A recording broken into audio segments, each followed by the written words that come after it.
TV के उत्तराखंड के इस खास बुलेटिन में एक बार फिर से आप सभी का बहुत स्वागत है। मैं हूं आपके साथ प्रियंका तिवारी। खबरों को विस्तार से जानेंगे, लेकिन उससे पहले एक नजर हेडलाइंस पर। केंद्रीय मंत्री जेपी नड्डा का उत्तराखंड दौरा। पिथौरागढ़ के सीमांत गांव गूंजी में विकास कार्यों का निरीक्षण करेंगे। रात्रि प्रवास भी होगा।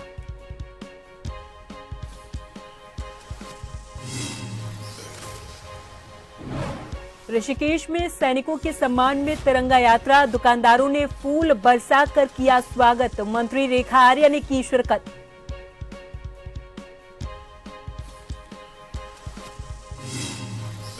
देहरादून और हरिद्वार में 6 बांग्लादेशी गिरफ्तार। बिना वैध दस्तावेज के भारतीय सीमा में घुसे। मिलिट्री, पुलिस और आईबी कर रही पूछताछ।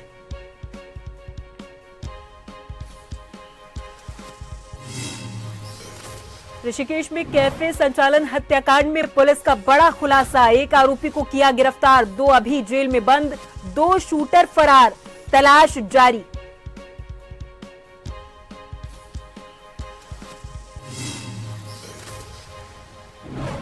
और कार्बेट टाइगर रिजर्व पार्क में वन कर्मियों पर मधुमक्खियों का हमला। 3 गंभीर तौर पर घायल, चिकित्सालय में कराया भर्ती।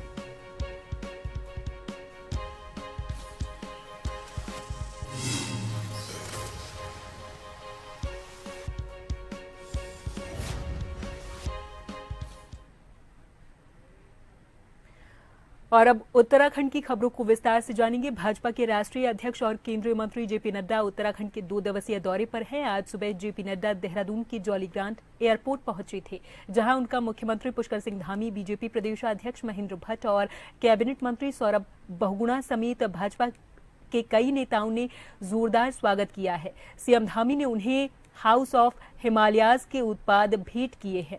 देहरादून पहुंचने के बाद जेपी नड्डा ने जॉली ग्रांट एयरपोर्ट पर सबसे पहले वाइब्रेंट विलेज के तहत प्रस्तावित कार्यों का प्रेजेंटेशन देखा है। इसके बाद वो हेलीकॉप्टर से पिथौरागढ़ के गूंजी गांव के लिए रवाना हो गए थे, जहां जेपी नड्डा सीमांत जिले पिथौरागढ़ के वाइब्रेंट विलेज का दौरा करेंगे। इसके साथ ही गूंजी के प्राथमिक स्वास्थ्य केंद्र का भी निरीक्षण करेंगे।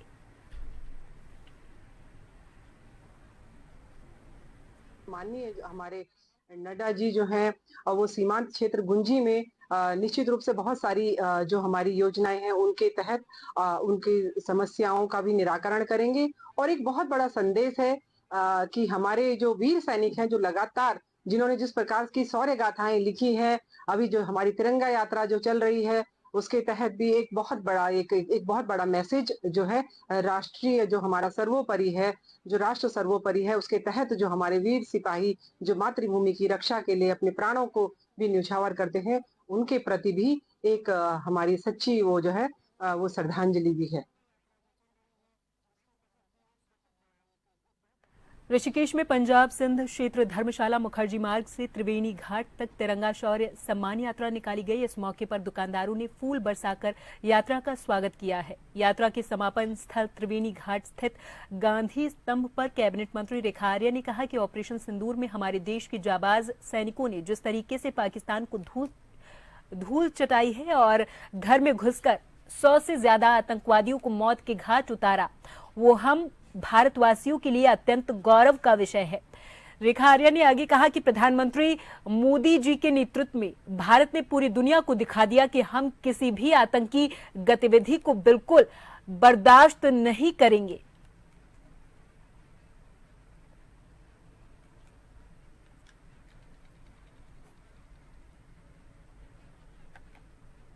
ऋषिकेश में तिरंगा यात्रा निकाली गई है। इसका एकमात्र उद्देश्य है कि हमारे सैनिकों के जो पराक्रम रहा है उस साहस को आज सलाम और सैल्यूट जो है तिरंगा यात्रा के माध्यम से आज ऋषिकेश वासियों ने उनको समर्पित किया है। निश्चित रूप से ऑपरेशन सिंदूर ने आप में पूरे विश्व में ऐसा संदेश देता है कि अपने स्वदेशी जो हमारे हथियार हैं वो कितने कारगर सिद्ध हुए हैं और किस प्रकार से 2 महिला सैन्य अधिकारियों ने, जिस पर माननीय प्रधानमंत्री मोदी जी ने विश्वास दिखाया, उन्होंने भारत की महिलाओं का सिंदूर निस्तो नाबूद करने वाले ऐसे हमारे ऐसे आतंकवादी, ऐसे उग्रवादी लोगों को जो है उनके जहां आतंक के ठिकाने थे उन्हें ध्वस्त करने का, उन्हें निस्तो नाबूद करने का काम किया। यानी कि सिंदूर का बदला 2 महिला अधिकारियों ने लेने का काम किया है। उसी का अभिनंदन पूरा भारत वर्ष उनको करता है। ये तिरंगा यात्रा ऋषिकेश का उन्हीं सैन्य हमारे अधिकारियों को, उन्हीं के सैन्य साहस को आज जो है वो सम्मान देने के प्रतीकात्मक रूप से जो है आज ये तिरंगा यात्रा निकाली गई है। उत्तराखंड के कार्बेट टाइगर रिजर्व से एक चौंकाने वाली खबर सामने आई है। कार्बेट पार्क की ढीला रेंज के पथरुआ बीट में रोजाना की तरह गश्त पर निकले 3 वन कर्मियों पर मधुमक्खियों ने अचानक से हमला कर दिया था। इस हमले में तीनों वन कर्मी गंभीर तौर पर घायल हुए हैं, जिन्हें आनन फानन में रामनगर के संयुक्त चिकित्सालय में भर्ती करा दिया गया है। जब कार्बेट पार्क की ढीला रेंज में तैनात वन बीट अधिकारी राकेश कुमार दिवाकर, वन रक्षक महिपाल सिंह और दीपक कुमार रोजाना की तरह जंगल में गश्त पर निकले हुए थे, लेकिन जैसे ही ये टीम पथरुआ बीट के पास पहुंची तभी वहां मौजूद मधुमक्खियों ने तीनों पर धावा बोल दिया था।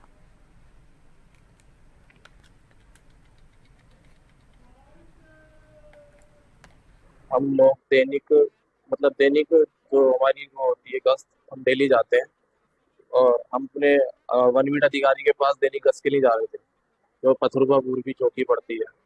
उसके आसपास मधुमक्खियों ने अचानक हमला किया।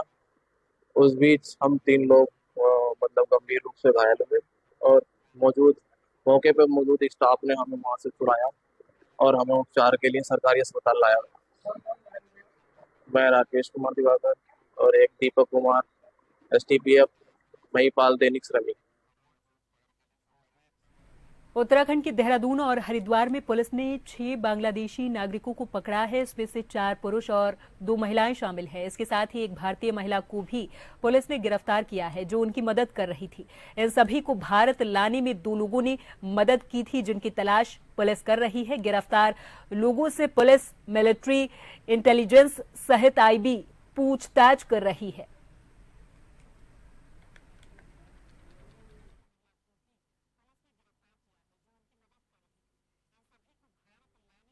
ऋषिकेश के पास तपोवन स्थित डेक्कन वैली में कैफे संचालक नितिन देव की गोली मारकर हुई हत्या का मुनिकी रेती थाना पुलिस ने खुलासा कर दिया है। पुलिस ने नितिन देव की हत्या के षड्यंत्र में शामिल एक आरोपी को गिरफ्तार किया है, जबकि 2 आरोपी अभी देहरादून की जेल में बंद है। गोली मारने वाले 2 शूटर अभी फरार हैं, जिनकी तलाश के लिए पुलिस यूपी और दिल्ली में डेरा डाले हुए है। नितिन देव की हत्या में कई चौंकाने वाले खुलासे हुए हैं।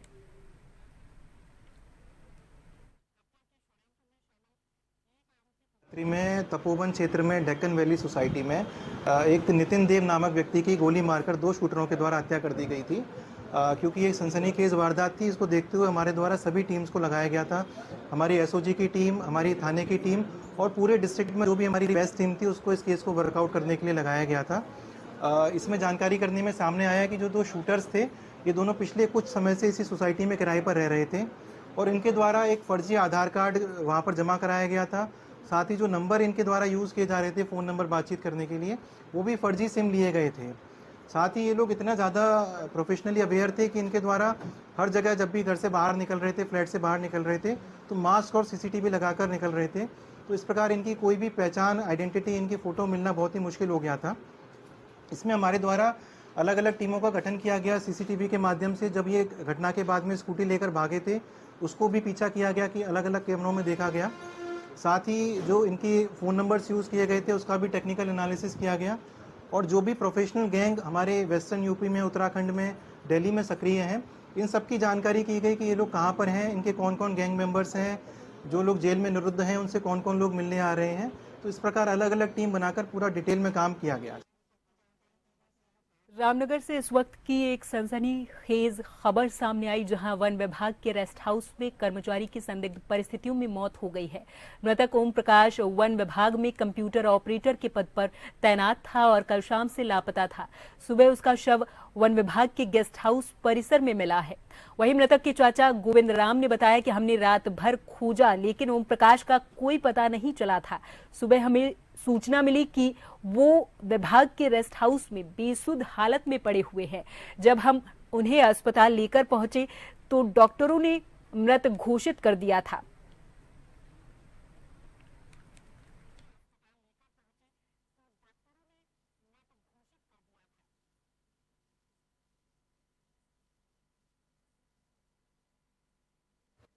तो सुबह 5:30 बजे का कर्मचारी आया वन विभाग का, तो डाक बंगले में बेहोश पड़ा है।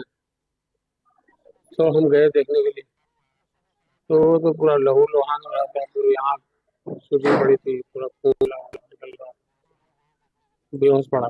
उसे उठा के लाए हॉस्पिटल में, डॉक्टरों ने देखा तो कुछ नहीं बचा। आपकी तरफ से किसी पे शक है या क्या है, कुछ कार्रवाई की जा रही है? आशंका तो है ही सर। रामनगर डिवीजन में संविदा कर्मी ओम प्रकाश उम्र 57 साल की सस्पेक्ट कंडीशन में एक Ramnagar division forest guest house के ड्राइवर के कमरे में शव मिला है और उसको कब्जे में लेकर पोस्टमार्टम हेतु भिजवा दिया है। प्रतिष्ठा जानकारी की गई कि मृतक जो है शराब पीने का आदी था और लगातार इसकी इस तरह की शिकायत थी। इस संबंध में हमारे द्वारा पोस्टमार्टम रिपोर्ट आने के बाद वैधानिक कार्रवाई की जाएगी। मसूरी में देहरादून मार्ग भट्टा गांव के पास दो कारों में जबरदस्त भिड़ंत हो गई। एक कार भिड़ंत होने के बाद सड़क किनारे दुकान में जा घुसी, जिससे दुकान क्षतिग्रस्त हो गई थी। वहीं कार में सवार एक व्यक्ति घायल हुआ है। बताया जा रहा है कि सुबह के समय मसूरी देहरादून मार्ग भट्टा गांव के पास एक कार देहरादून से मसूरी की ओर आ रही थी कि गलत दिशा में चलने के कारण मसूरी से देहरादून जा रही कार से टकरा गई थी, जिससे मसूरी से देहरादून जा रही कार अनियंत्रित होकर सड़क किनारे दुकान में जा घुसी थी, जिससे दुकान क्षतिग्रस्त हो गई है। वहीं दूसरी कार भी क्षतिग्रस्त हुई है।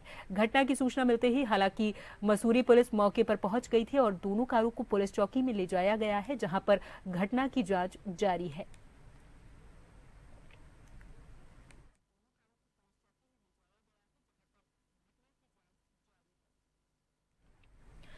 लोहाघाट उप जिला चिकित्सालय के वार्ड बॉय दिनेश कुमार का आरोप है कि 112 की मदद लेना उसे भारी पड़ गया। 112 कर्मियों ने दिनेश की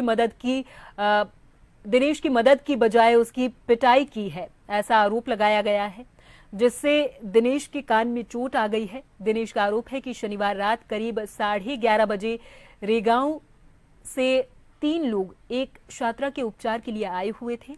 उन्होंने दिनेश के साथ अभद्रता की है, जिसकी शिकायत 112 पर की गई तो पुलिसकर्मियों ने भी उसके साथ मारपीट की है।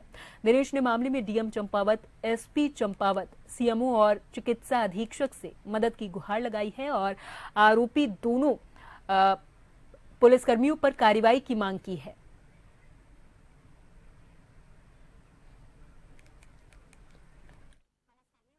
मैं ड्यूटी में था, ऑन ड्यूटी में था। रात को 11:30 बजे एक पेशेंट आए, उसके साथ 3-4 शराबी आदमी आए थे। उसने यहाँ बाहर से कहा वो स्ट्रेचर को अंदर को ले जा। मैंने कहा सर अंदर को लिया, उसके बाद हमारी गारंटी होती है, हम तुम्हें हाथ लगाने की जरूरत नहीं पड़ेगी, हम देख लेंगे। इतने में दूसरा शराबी आया, मेरे लिए यहाँ भीड़ने लग गया, यहाँ पर कैमरे के सामने ही। इतने में हमारे गार्ड साहब आ गए। गार्ड साहब ने जैसे तैसे वो किया, मैं उनने मेरे से कहा कि ड्यूटी अपने अंदर कमरे में चले जाओ। मैं अपने कमरे में बैठ गया। फिर मैंने कमरे से 112 में फ़ोन किया, तो वहाँ से आते ही पुलिस वालों ने ग्राम प्रधान के कहने पर मेरे को डायरेक्ट यहाँ मेरे कान में मारी। अभी सूजन आई है इसमें और आवाज़ भी नहीं सुनाई दे रही कुछ भी यहाँ इस कान से। तो सर डायरेक्ट अंदर मेरे ड्यूटी रूम में आते सेट से मेरे पहले मारी थी, कुछ बोलने का मौका ही नहीं दिया। फ़ोन तुमने क्यों किया करके ऐसा कुछ पूछा ही नहीं उनने। वो भी शराब के नशे में ही लग रहे थे मुझे, और जो 3-4 अटेंडर थे वो भी सब नशे में थे। तो फिर सर मैं अभी थाने में भी गया, मैंने सबके लिए लिखे, डीएम साहब के लिए, सीएमओ साहब के लिए, अपने मैम के लिए यहाँ पर। अभी थाने में गया तो एप्लीकेशन उनने मेरे साफ मना कर दिया, एप्लीकेशन रिसीव नहीं करेंगे करके। तो मतलब कुछ नहीं बोले सर, मैं उनने बोला साफ मना ही कर दिया। फिर मैं आ गया एप्लीकेशन लेके यहाँ को। अब मैं चाह रहा हूँ कि जिसने मेरे ऊपर ये हाथ उठाया उसके ऊपर दंडात्मक कार्रवाई की जाए। मत बढ़ा इसमें। हाँ, 112 में मदद की तो उल्टा मेरे को मार गया। अब हमारे यहाँ और कर्मचारी भी डरे हुए हैं। और यहाँ पर वक्त है एक छोटे से ब्रेक का, फौरन हाजिर होंगे कुछ और खबरों के साथ।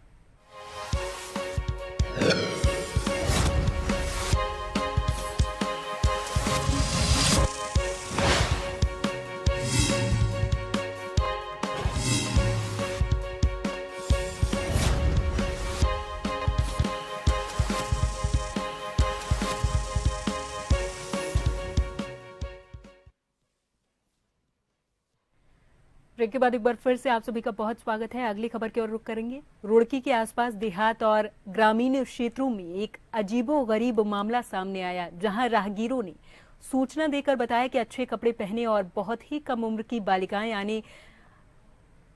आने जाने वाले राहगीरों को रोककर उनसे दान मांगती है। राहगीरों का कहना है कि ये बालिकाएं चार बालिकाओं का ग्रुप बनाकर अलग अलग और सुनसान जगहों पर खड़ी होती हैं और राहगीरों को रोककर उनसे दान मांगती हैं। दान न देने पर ये बालिकाएं राहगीरों से जबरदस्ती और बदतमीजी भी करती हैं। मंगलौर कोतवाली क्षेत्र के तांसीपुर इलाके में भी ऐसी ही एक घटना सामने आई है, जहां पर एक राहगीर ने 112 नंबर पर सूचना देकर बताया कि कुछ बालिकाएं उनसे जबरदस्ती पैसे मांग रही हैं और पैसे न देने पर बदतमीजी कर रही। पुलिस ने मामले में जांच की बात कही है।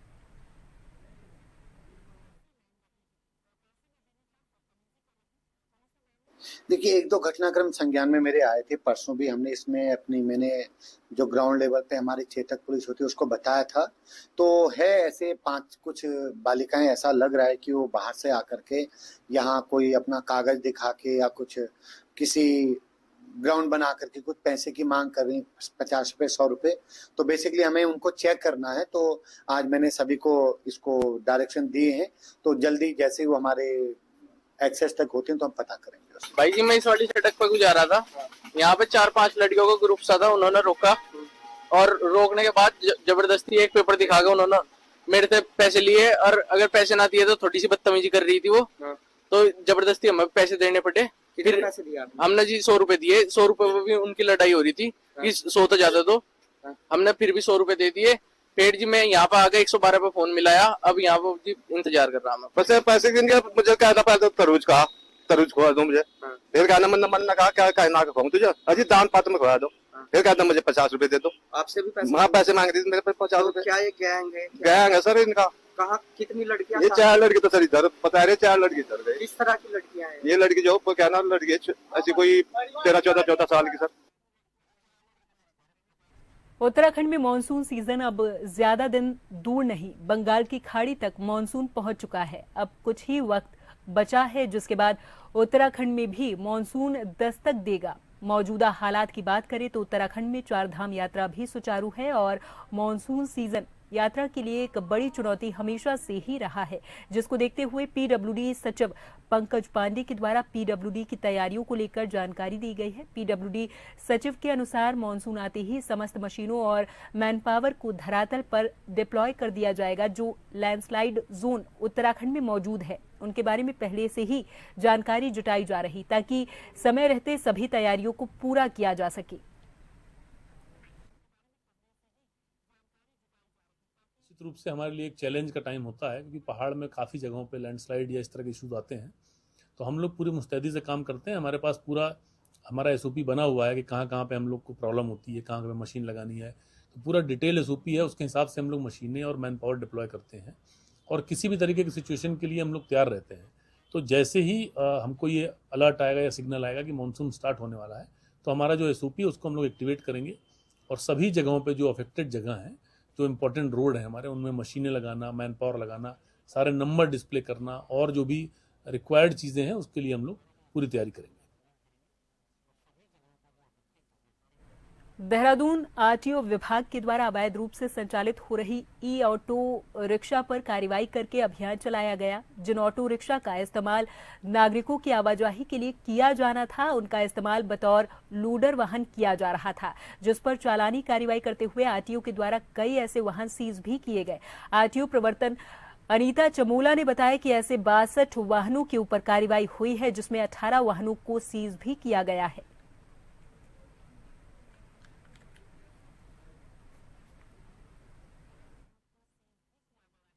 तो वहाँ पर ये अभियान चलाया गया था। और साथ ही ये भी है कि अगर जो उस क्षेत्र में इस तरह के ई रिक्शा और ई ऑटो चल रहे हैं जो कि पैसेंजर के लिए हैं लेकिन गुड्स ले रहे हैं, तो उनकी अपेक्षा जो गुड्स में, क्योंकि ई कार्ट भी आता है, ई कार्ट जिसमें कि आप इसी तरह का होगा, ऑटो इलेक्ट्रिक ही होगा, लेकिन साथ में उसमें आप केवल गुड्स कैरी कर सकते हैं, तो वो कम अपेक्षा के अनुरूप बहुत कम संख्या में रजिस्टर्ड हो रहे हैं। तो इसलिए भी एक कार्रवाई था कि जिस पर्पस के लिए व्हीकल रजिस्टर्ड है उसी पर्पस में वो चले और लोग गुड्स व्हीकल को भी खरीदने के लिए प्रोत्साहित हों और गुड्स व्हीकल में ही गुड्स को कैरी भी करें। इधर बीते एक सप्ताह में उत्तराखंड विजिलेंस 5 आरोपियों को घूसखोरी के आरोप में गिरफ्तार कर चुकी है। इसमें मुख्य कोषाधिकारी से लेकर राजस्व विभाग के नाजिर तक शामिल हैं। भ्रष्टाचार के खिलाफ जारी मुख्यमंत्री धामी की इस मुहिम को देश भर में सराहना मिल रही। मुख्यमंत्री के 3 साल के कार्यकाल में 150 से अधिक घूसखोरी करने वाले सरकारी कर्मचारी और अधिकारियों को जेल की सलाखों के पीछे भेजने का काम किया गया है। गृह सचिव शैलेश बगौली ने बताया कि सीएम धामी के निर्देश पर लगातार भ्रष्टाचारियों की कमर तोड़ने का काम किया जा रहा। विजिलेंस को भ्रष्टाचारियों पर अधिक सतर्कता और तीव्रता से कार्रवाई करने के निर्देश मिले हैं।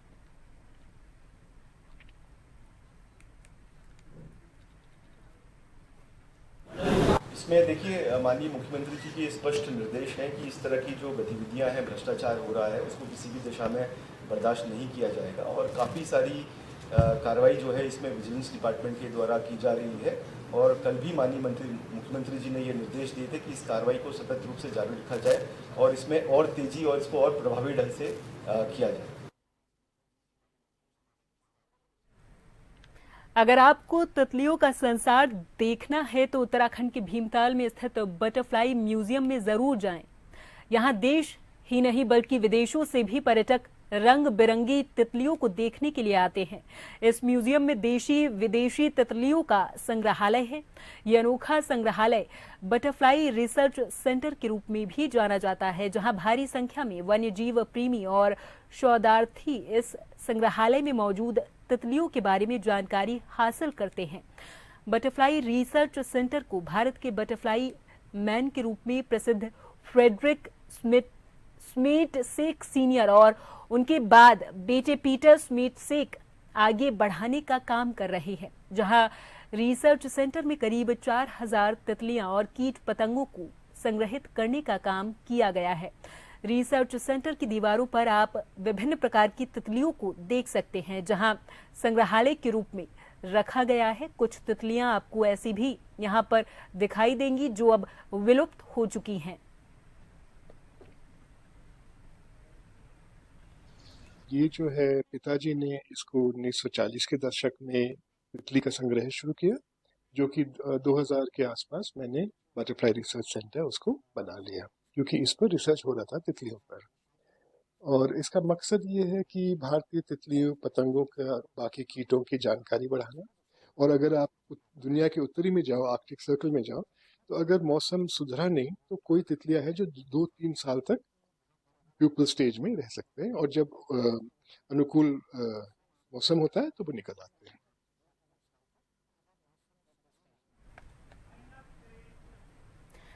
और इसी के साथ इस बुलेटिन में फिलहाल के लिए मेरे साथ बस इतना ही। आप देखते रहें जन टीवी।